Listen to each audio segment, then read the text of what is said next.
Hello guys, welcome to my YouTube channel. मेरा नाम निधि है और आज हम डिस्कस करने वाले हैं रिहैबिलिटेशन के बारे में। इसके अंदर हम कंप्लीट स्टडी करेंगे कि रिहैबिलिटेशन क्या होता है। पूरी डिटेल्ड स्टडी करेंगे। तो आइए वीडियो को शुरू करते हैं। सबसे पहले हम देखेंगे कि रिहैबिलिटेशन का मतलब क्या है और ये क्या होता है। तो सबसे पहले हम इसकी डेफिनेशन पढ़ते हैं। तो rehabilitation is a process of helping a person recover physical, mental, social, and emotional abilities that have been lost or reduced due to illness, injury, and disability or additions. The goal of rehabilitation is to help the person return to the highest possible level of independence and quality of life. यानी rehabilitation एक ऐसी process है जिसमें patient को physically, mentally, socially और vocationally वापस normal life के पास लाने की प्रोसेस होती है। जब किसी पर्सन को डिसीज़, इंजरी, सर्जरी या डिसेबिलिटी या एडिक्शन की वजह से डेली एक्टिविटीज़ परफॉर्म करने में प्रॉब्लम होती है, तब रिहैबिलिटेशन उसको रीगेन करने में हेल्प करता है। यानी अगर उसको हम शॉर्ट लैंग्वेज में समझें तो रिहैबिलिटेशन एक ऐसी प्लान्ड प्रोसेस है जिसमें medical treatment plus psychological treatment plus physiotherapy plus social support के थ्रू पेशेंट की एबिलिटीज़ को इम्प्रूव किया जाता है ताकि वह अपनी पुरानी या बेटर फंक्शनल कैपेसिटी अचीव कर सके। क्लियर है। नेक्स्ट हम देखेंगे ऑब्जेक्टिव्स ऑफ रिहैबिलिटेशन क्या क्या है। तो सबसे पहले हमारा ऑब्जेक्टिव्स है रीस्टोर फंक्शंस, यानी इसमें जो पेशेंट होता है वो इम्प्रूव करता है अपनी फिजिकल और मेंटल एबिलिटीज़ को। सेकेंड है promote independence in daily activities like walking, eating and dressing, यानी जो रिहैबिलिटेशन है वो इंडिपेंडेंटली आपकी जो डेली एक्टिविटीज़ होती हैं उनको प्रमोट करता है, जैसे वॉकिंग, ईटिंग और ड्रेसिंग। नेक्स्ट है प्रिवेंट कॉम्प्लिकेशंस, ये बहुत सारे कॉम्प्लिकेशंस से भी बचाता है, जैसे मसल्स वास्टिंग या मसल्स का ऐड जाना या फिर प्रेशर सोर हो जाना या फिर डिप्रेशन जैसी कंडीशन से। इम्प्रूव करता है आपकी लाइफ की क्वालिटी को या रीइंटीग्रेट करता है पर्सन को सोसाइटी से, यानी जो पर्सन ऐसे होते हैं जो सोसाइटी से अलग होते हैं तो उनको वापस से उसी सोसाइटी पे एडजस्ट करने में हेल्प करता है। Next support emotionally wellbeing and build confidence, ये वेलबींग मतलब ये इमोशनली सपोर्ट प्रोवाइड करता है और आपका कॉन्फिडेंस लेवल भी मतलब बिल्डअप करता है। और भी बहुत सारे ऑब्जेक्टिव्स हो सकते हैं रिहैबिलिटेशन के, जैसे पेशेंट की लॉस्ट एबिलिटीज़ को रिस्टोर करता है ये। सेकंड देखा जाए तो डेली लिविंग एक्टिविटीज़ में इंडिपेंडेंस बढ़ाना या पेन और डिस्कम्फर्ट को रिड्यूस करना, मोबिलिटी, स्ट्रेंथ और कोऑर्डिनेशन इम्प्रूव करना, पेशेंट को सोसाइटी में इंटीग्रेट कराना या इमोशनल और मेंटल स्टेबिलिटी लाना। क्लियर है। इस तरीके के बहुत सारे रिहैबिलिटेशन में आपके ऑब्जेक्टिव्स होते हैं। नेक्स्ट हम देखेंगे क्या इम्पोर्टेंस है रिहैबिलिटेशन के। तो सेम वो ऑब्जेक्टिव जो गोल थे वही सारे इसमें आ जाएंगे। तो ये आपकी फंक्शनल एबिलिटी को इम्प्रूव करता है और आपके इंडिपेंडेंस को इम्प्रूव करने में मदद करता है। ये आपकी लॉन्ग टर्म डिसेबिलिटी को कम करता है और कॉम्प्लिकेशंस को भी कम करता है। लॉन्ग टर्म डिसेबिलिटीज़ को का मतलब होता है जो आप लंबे समय से जो आप फंक्शन परफॉर्म नहीं कर पा रहे थे, जिस फंक्शन को परफॉर्म करने में अवेलेबिलिटी नहीं थी आपके पास, उस चीज़ को ये कम करता है, उस चीज़ को ये ट्रीट करता है। जैसे जो लोग ड्रंक पर्सन होते हैं वो कंटिन्यू शराब पीते हैं, उनके पास शराब छोड़ने की डिसेबिलिटी मतलब एबिलिटी नहीं होती है, तो ये उसको डिसेबिलिटी में कन्वर्ट करता है, मतलब उस डिसेबिलिटी को एबिलिटी में कन्वर्ट कर देता है। क्लियर है।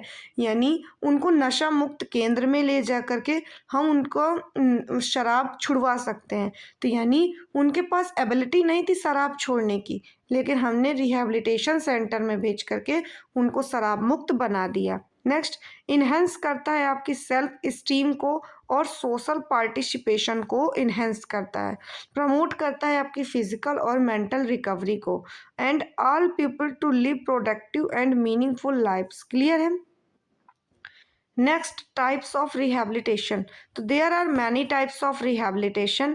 Then first type of rehabilitation is also known as physical rehabilitation.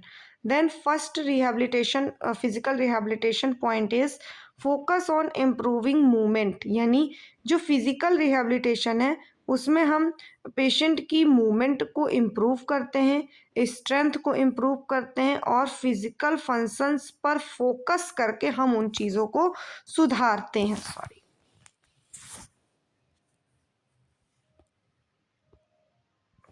Next हम यूज़ करते हैं, use in case two of stroke, spinal injury, fracture and orthopaedic surgery.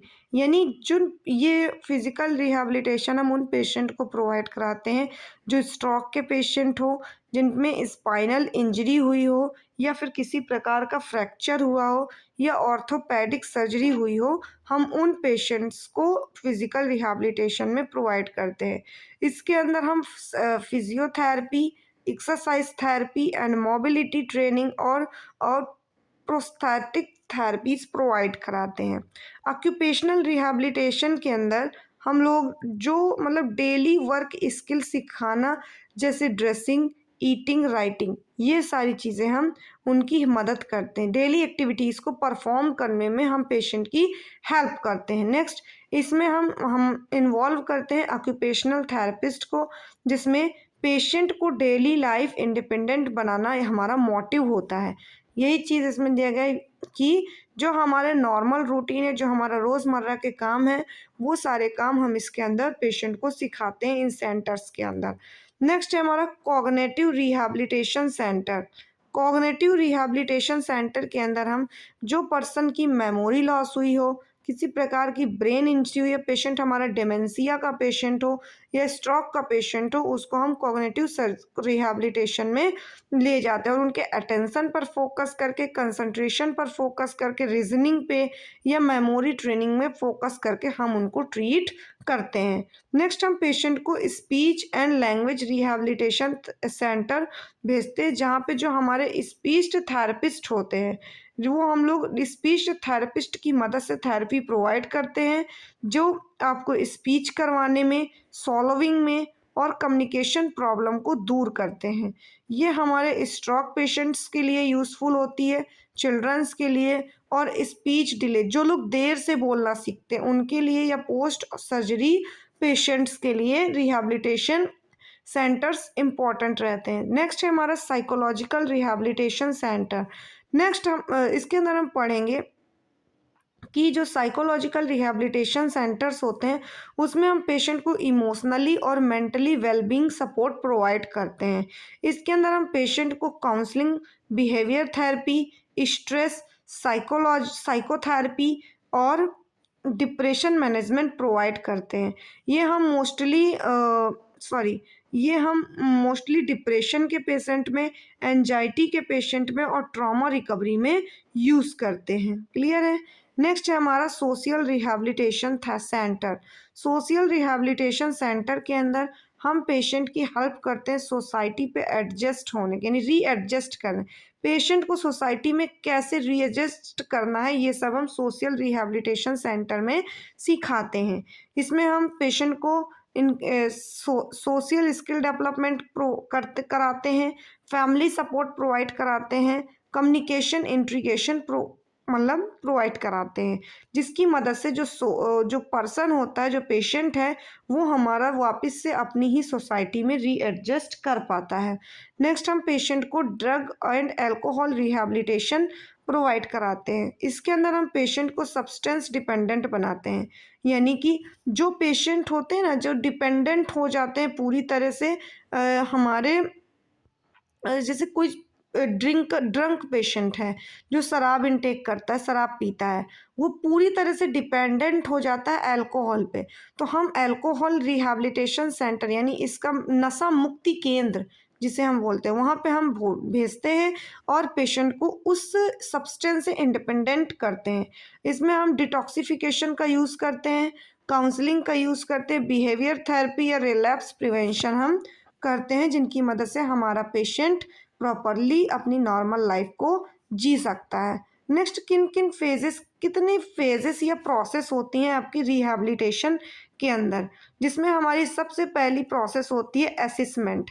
Assessment के अंदर हम पेशेंट की फिजिकल, मेंटल और सोशल कंडीशन को assess करते हैं और उसके अकॉर्डिंग हम प्लानिंग परफॉर्म करते हैं। तो हमारा सबसे पहले गोल, गोल क्या होता है, तो शॉर्ट टर्म गोल हमारा जो होता है वो शॉर्ट टर्म भी हो सकता है और लॉन्ग टर्म गोल भी होता है, जो कि हम पेशेंट की नीड के अकॉर्डिंग तय करते हैं। नेक्स्ट है हमारा प्लानिंग। प्लानिंग किस चीज़ की करेंगे, तो इंडिविजुअल रिहैबिलिटेशन प्लान बनाया जाता है इसके अंदर, कि हमें जो एसिस किया है, हमने जो पेशेंट के अंदर पाया है उसको हम कैसे ठीक करेंगे। नेक्स्ट है हमारा इंटरवेंशन।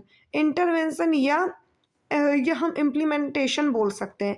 इसमें हम पेशेंट की नीड के अकॉर्डिंग हम उनको फिजियोथेरेपी, एक्सरसाइज, मेडिसिन और काउंसलिंग एक्सेट्रा प्रोवाइड कराते हैं, जिसकी मदद से पेशेंट प्रॉपर से अपनी लाइफ इम्प्रूव कर सकता है और एक अच्छी लाइफ जी सकता है।